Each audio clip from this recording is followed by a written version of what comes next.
Alors ce qu'il faut savoir, c'est que dans le Cantal, pour la fabrication du fromage dans les terres d'altitude, qu'on appelle estive, obligeait les bergers à demeurer isolés du monde pendant 5 mois de l'année, de mai à octobre.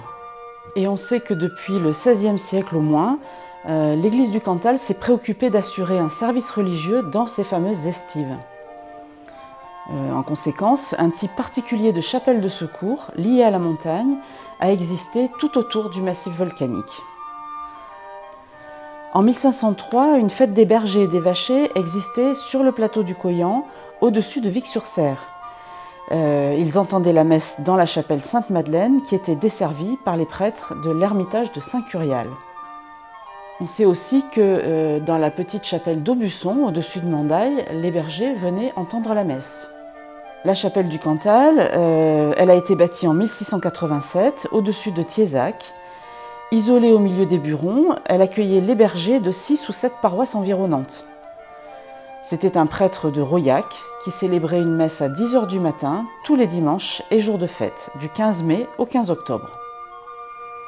Les ruines de la chapelle ont été dégagées, la messe y est à nouveau célébrée chaque été. Mais le site le plus spectaculaire est sans doute la Font-Sainte. Le pèlerinage de la Font-Sainte est à rapprocher du pèlerinage de Notre-Dame de Vassivière, parce que les chapelles de la Font-Sainte et de Vassivière sont érigées au XVIe siècle afin de remplacer des oratoires. Dans les deux cas, une Vierge transhumante est vénérée. Elle monte avec le bétail dans sa chapelle au printemps et elle redescend avec le bétail encore à la dévalade le 24 octobre autrefois, le 9 septembre aujourd'hui, pour passer l'hiver dans l'église paroissiale.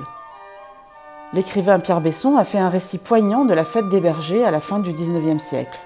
40 prêtres animaient la procession et les petits pâtres recevaient ensuite une copieuse collation servie par les séminaristes.